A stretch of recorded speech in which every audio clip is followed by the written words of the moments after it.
বন্ধুরা, উড়ানের আজকের পর্বে দেখানো হয়েছে মহারাজ জুভেনাইল হোমে আসে আর সেখানে জুভেনাইল হোম সুপারের সাথে মহারাজ কথা বলে। ছোটবেলা থেকেই জুভেনাইল হোম সুপারের সাথে মহারাজের সখ্যতাপূর্ণ সম্পর্ক আছে। মহারাজ তাকে মন্ত্রীমশাই বলে ডাকে আর অন্যদিকে জুভেনাইল হোম সুপার মহারাজকে ছোট রাজা বলে ডাকে। এতদিন পর মন্ত্রীমশাই তার ছোট রাজাকে দেখে দারুণ খুশি আর অন্যদিকে ছোট রাজাও তার মন্ত্রীমশাইকে পেয়ে দারুণ খুশি। দুজনে একে অপরের সাথে কুশল বিনিময় করে আর তারপরেই মন্ত্রীমশাই জানতে পারে মহারাজ বিয়ে করেছে আর তার স্ত্রী পূজারিনী এই জুভেনাইল হোমে আসতে পারে তার অতীতের সন্ধানে। মন্ত্রীমশাই মহারাজকে বলে, তোমার স্ত্রীর 100% অধিকার আছে তোমার অতীত জানার। মহারাজ বলে, কিন্তু আমি যে অতীত জানাতে চাই না। ও যদি আমার অতীতের সন্ধান পেয়ে যায় তাহলে আমার মাকে আমি বাঁচাতে পারবো না আর সেই সাথে আমার স্ত্রীরও প্রাণ সংশয় হতে পারে। মন্ত্রীমশাই বলে, কিন্তু কেন? মহারাজ বলে, কারণ যে খুন করেছে সে আমার স্ত্রীকে কখনোই ছাড়বে না। সে যদি আসল সত্যি ফাঁস করে তবে সেই খুনি আমার স্ত্রীকেও মেরে ফেলবে। আর অন্যদিকে খুনিকে আমার মা নিজের জীবনের চাইতেও বেশি ভালোবাসে, তাই আমি আমার মাকেও বাঁচাতে পারবো না। মন্ত্রী মশাই, তুমি তোমার এই ছোট রাজা মশাইয়ের কথা রাখবে না?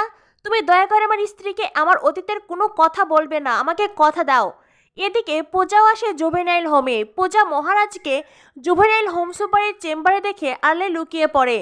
পূজা আবিরকে ফোন করে বলে মহারাজও এখানে এসেছে, তাই আবিরও বাইরে লুকিয়ে পড়ে। আর এদিকে সোমনাথ, শিব, প্রিয়াঙ্কা তারাও যে যার মতনই লুকিয়ে একে অন্যকে ফলো করছে। মহারাজ জুভেনাইল হোম সুপারের রুম থেকে বেরিয়ে আসলেই পূজা আড়ালে লুকিয়ে পড়ে। মহারাজ পূজার দেখা হতেই যাবে, তখনই পিছন থেকে ডাকে মন্ত্রীমশাই। মন্ত্রীমশাই মহারাজকে তার ছোটবেলার প্রিয় খেলনা দেখায়। মহারাজ বলে, মন্ত্রীমশাই তুমি এখন এটা যত্ন করে রেখেছো? মন্ত্রীমশাই বলেন, বারে, তুমি তো জুভেনাইল হোম থেকে যাওয়ার আগে এটা আমাকে দিয়ে গিয়েছিলে। এটা তোমার সবচেয়ে প্রিয় খেলনা, আমি এটা কি করে নষ্ট করি? মহারাজ বলে, এটা তুমি তোমার কাছেই রেখে দাও। এরপরে মহারাজ ভালো থেকো বলে ওখান থেকে চলে যায়।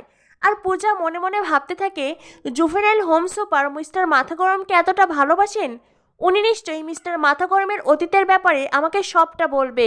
এদিকে মহারাজ বাহিরে বেরিয়ে জুভেনাইল হোমের দিকে তাকিয়ে বলতে থাকে, বাবা সবসময় ভয় পেতেন আমি যদি সত্যিটা বলে দেই।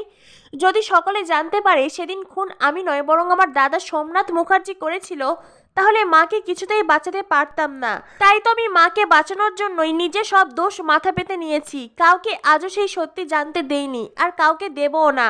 আবির মনে মনে ভাবতে থাকে, পূজা তুই আমাকে ঠিকই বলেছিলি। তোর বর মিস্টার মাথাগরম ওর মাকে অনেক ভালোবাসে আর ওর মায়ের জন্য সব কিছু করতে পারে। মহারাজ ওখান থেকে চলে গেলে আবির পূজার কাছে যায়।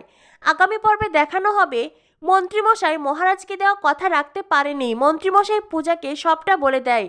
আসলে সত্যিকার অর্থে কেউ যদি মহারাজকে ভালোবাসে সে কখনোই চাইবে না মহারাজ বিনা কারণে এত বড় শাস্তি পাক।